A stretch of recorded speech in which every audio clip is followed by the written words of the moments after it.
नमस्कार दोस्तों, स्वागत है आप सभी का आपके अपने चैनल शिक्षा की दुनिया में। अगर आप इग्नू के स्टूडेंट हैं तो आज की यह वीडियो आपके लिए बहुत यूज़फुल होने वाली है।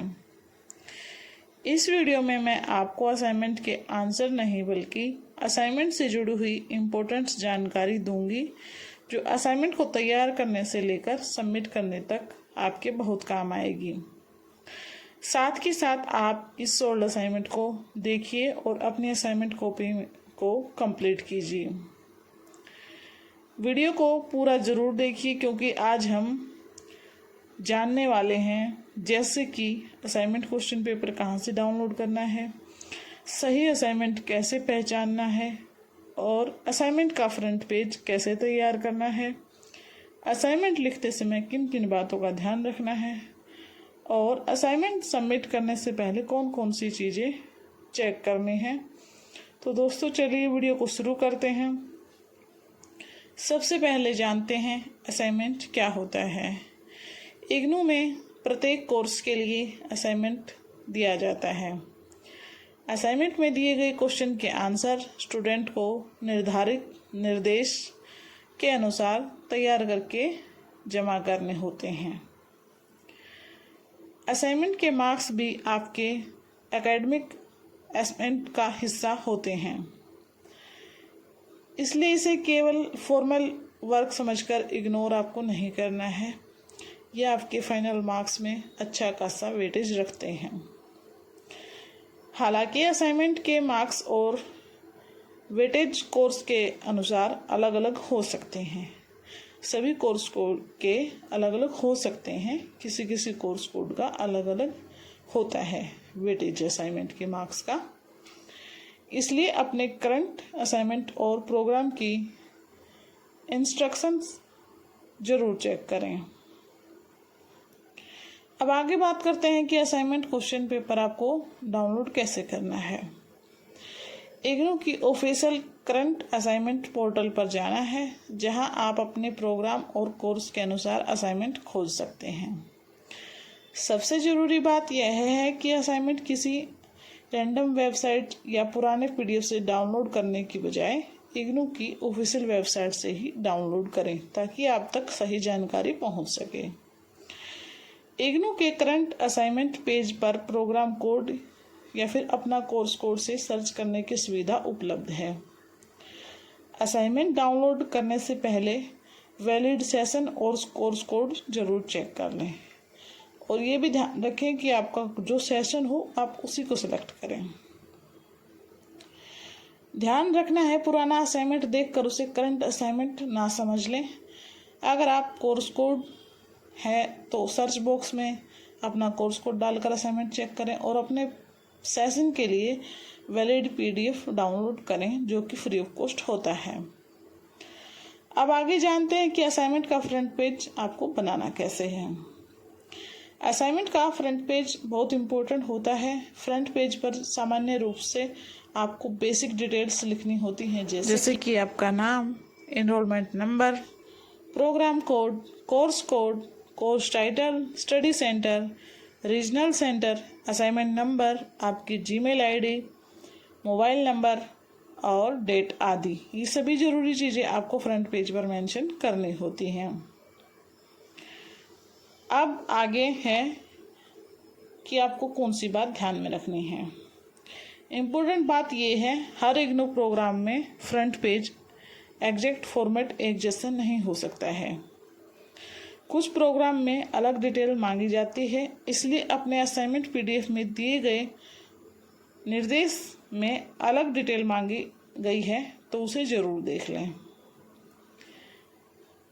इग्नू के अलग अलग करंट असाइनमेंट डॉक्यूमेंट्स में फ्रंट पेज पर अलग अलग डिटेल मांगी गई है। उदाहरण के लिए कुछ असाइनमेंट्स में name, address, enrolment number, admission session, course code, course title और रीजनल सेंटर ही मांगा जाता है।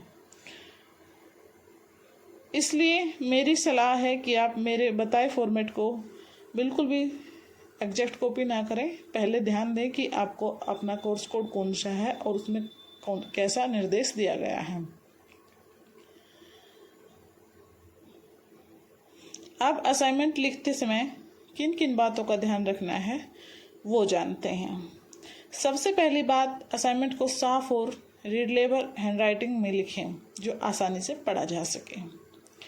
दूसरी बात है, हर असाइनमेंट के लिए अलग शीट रखें और पेज को कोर्स वाइज व्यवस्थित रखें। तीसरी बात है, क्वेश्चन नंबर क्लियर लिखें और असाइनमेंट पीडीएफ में दिए गए निर्देश के अनुसार ही आपको आंसर लिखना है। निर्देश का मतलब है कि जैसे किसी में आपसे 500 वर्ड मांगा जाएगा, किसी में 400 भी हो सकता है। ये कोर्स कोड के अनुसार चेंज हो सकता है। किसी में 800 वर्ड्स भी मांगे जाते हैं, 100 वर्ड्स भी मांगे जाते हैं, 250 भी मांगे जाते हैं। इसलिए आपको जो आंसर लिखना है ना, अपने निर्देश के अनुसार ही तैयार करना है। चौथी बात है, जहाँ जरूरी हो वहाँ हेडिंग और इम्पोर्टेंट पॉइंट्स को अंडरलाइन कर सकते हैं। पांचवी बात पर आते हैं, असाइनमेंट को जल्दबाजी में पूरा नहीं करना है। सबमिट करने से पहले असाइनमेंट दोबारा चेक कर लेना है ताकि आपसे कोई गलती ना हुई हो, बीच में कोई पेज मिस ना हो, आगे पीछे ना हो गया हो। ज़्यादा कटिंग है तो आप उसे पेज को हटाकर दोबारा से लिख दें। हाँ, जब आप असाइनमेंट लिखें तो आपको ब्लैक और ब्लू पेन का इस्तेमाल करना है और A4 साइज शीट का इस्तेमाल करना है। इसके लिए हम आगे बात करेंगे।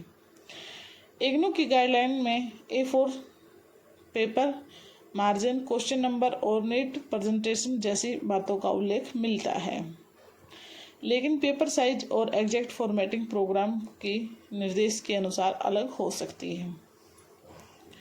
इसलिए हमेशा अपने असाइनमेंट पीडीएफ को सेव करें और उसमें जो निर्देश दिया गया है उसी को फॉलो करें।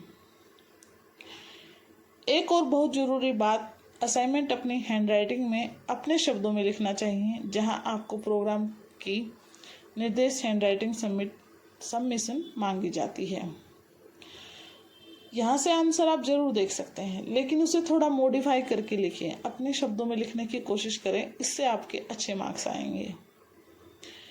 किसी दूसरे स्टूडेंट का असाइनमेंट बिल्कुल भी कॉपी नहीं करना है। इग्नू के कई करंट असाइनमेंट गाइडलाइंस में कॉपी को लेकर स्पष्ट निर्देश दिए गए हैं। अब बात करते हैं असाइनमेंट सबमिट करने की। असाइनमेंट तैयार होने के बाद उसे कहाँ सबमिट करना है, यह आपके प्रोग्राम और रीजनल सेंटर की करंट इंस्ट्रक्शंस पर डिपेंड कर सकता है। कहीं फिजिकल सबमिशन की व्यवस्था होती है और कुछ रीजनल सेंटर में ऑनलाइन सबमिशन के लिए लिंक दिया जाता है। इसलिए आपके स्टडी सेंटर की गाइडलाइन जरूर देख लें। सिर्फ पुराने यूट्यूब वीडियो को जानकारी पर डिपेंड आपको नहीं रहना है। किसी भी पुराने वीडियो की जानकारी आप अगर रखते हैं तो एक बार नई वीडियो देख लें या फिर अपने जो स्टडी सेंटर हैं वहाँ पर पता कर लें। अपने रीजनल सेंटर की लेटेस्ट नोटिस आपको ज़रूर चेक करनी है, चाहे वो किसी भी बारे में हो। अगर ऑनलाइन सबमिशन की सुविधा दी गई है तो पीडीएफ बनाते समय रीजनल सेंटर की निर्देश को ध्यान में रखना है और उसको फॉलो करना है। कुछ रीजनल सेंटर निर्देश में कोर्स वाइज सिंगल पीडीएफ और फर्स्ट पेज पर स्टूडेंट डिटेल्स जैसी रिक्वायरमेंट्स दी गई है। मेरी तरफ से आपके लिए कुछ बहुत ज़रूरी सुझाव है दोस्तों। असाइनमेंट सबमिट करने के बाद उसका प्रूफ ज़रूर आपके पास रखें। जो आपकी रिसीविंग स्लिप होती है वो आपको ज़रूर से ज़रूर वहाँ पर लेनी है और उस पर आप जिस भी अध्यापक को अपने असाइनमेंट सौंप रहे हैं, सबमिट कर रहे हैं, उनके सिग्नेचर होना ज़रूरी है।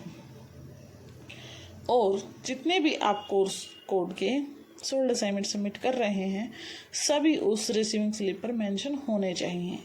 अगर आपका एक भी कोर्स कोड छूट जाता है तो आपके उसके नंबर नहीं लग पाएंगे।